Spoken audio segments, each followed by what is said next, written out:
just generally tired and ill, so excuse the appearance, but I am here with the Hamilton book tag. I was tagged in it by Olivia, and this should be entertaining if you're into books, and Hamilton maybe. Number 1, The Room Where It Happens. A book you would put yourself in. I'd put myself in Harry Potter for obvious reasons, because I want to go to Hogwarts and the Wizarding World. I'd also put myself into Narnia because I want tea with Mr. Tumnus, and I want to go to Narnia. Basically, that's why I sit in my wardrobe a lot. The Schuyler Sisters, an underrated female character. There are so many underrated female characters in books, I find. For the more well-known books, obviously to mention Harry Potter, I think Ginny Weasley is an incredibly underrated character because in the films they just butchered her role completely. But book Ginny is kind of badass and awesome.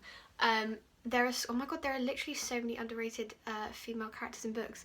I'm looking at my bookshelf now, like, yes, there are loads. My Shot, a character that goes after what they want / doesn't let anything stop them. The main girl in Orkney, I haven't read Orkney in ages, but it's by Amy Sackville and it's really good. It's really hard to explain without giving away the story, but she goes after what she wants in a way, but we never really find out what that is, but she just sort of goes, and it's pretty cool. She's an interesting character. It's a really weird book, but kind of cool. Stay Alive, a character you wish was still alive. Practically every book has characters that die that I wish were still alive.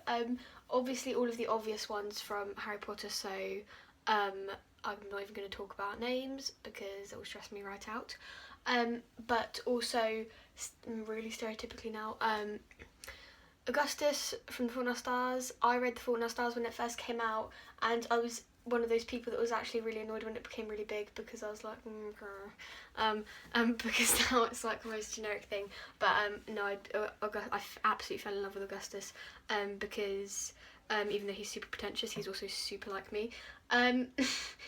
But yes, there are lots and lots and lots of deaths, basically every character death ever. Although to be fair, I do enjoy some deaths because the pain of reading deaths is actually really fun. Burn, the most heartbreaking end or twist to a relationship you've ever read. The first thing that popped into my mind was basically the entire story of Soulmates by Holly Bourne, because that was, although it's like, I'd say it's a good book because the storyline was just like really gripping, but yeah, that was tragic, just absolutely tragic, and it made me really contemplate the existence of actual soulmates and was like, is that why relationships don't work out? And it kind of gave me a relationship existential crisis. You'll Be Back, the sassiest villain. Okay, he's not really debatably sassy, but my favourite villain is Count Olaf from A Series of Unfortunate Events, just because he just makes me giggle, really. He's a funny chap, really evil but funny. The Reynolds Pamphlet, a book with a twist that you didn't see coming.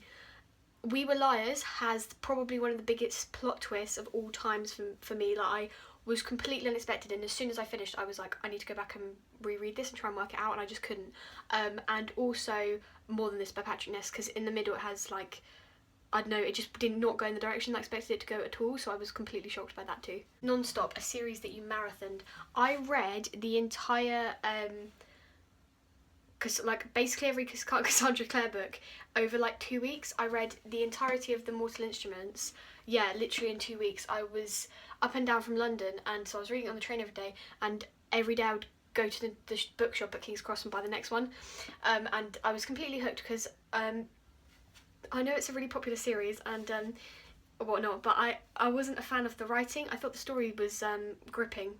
I just completely ate through the entire series to try and get the story out, but I wasn't impressed with the writing, and also I think it probably should have stopped at some point before it did, but these are just my opinions. Who Lives, Who Dies, Who Tells Your Story, a book series you feel like will be remembered throughout history. That I feel like the Harry Potter will be remembered throughout history because it's a modern classic. Like, obviously it's the biggest book and film franchise of all time, so it's left pretty much a pretty damn good legacy. Now there are some bonus questions. Helpless, a relationship where you were pulling for from the very start. In Let It Snow, like the series, there's like 3 short stories. The story by Maureen Johnson has my like short story OTP. They would be my normal OTP, to be honest, because I actually love them. And right from the first you see them meet, I was like, I want that as a thing. Like, it's perfect and I love it. They were my favourite. And if I could have an entire book series on them and their relationship, I would. Say no to this guilty pleasure read. I have so many guilty pleasure reads because I read so much like trash. Because sometimes I'm just not in the mood for like heavy stuff, and like if I know I'm gonna read a book that's gonna emotionally drain me, I'm like, I can't do that right now because I'm already a mess. So I have a couple. One of my favourite guilty pleasure reads is a book called Ginger Snaps. It's like such a it's like an 11-year-old's book, and it's like the most ridiculous thing, but I actually I always read it occasionally because I'm always like, oh, it takes me right back to being like 11 and having all these little dramas, and then it just kills me. What did I miss? A book series you were late reading. I was really late reading Divergent. Like I read all of them in one hit. It's like I marathoned them over a couple of days, like I did with Mortal Instruments, because they were just, I never got into them. I read the Hunger Games like pretty much as and when they came out, and I was so into the Hunger Games, but I just never got around to reading these other. And when I started my book Instagram account, I realised I was pretty much the only bookstagrammer type person that hadn't really read any of these big series, so I did like tackle all of them. But yeah, I was late to that party. So this has been the Hamilton book tag.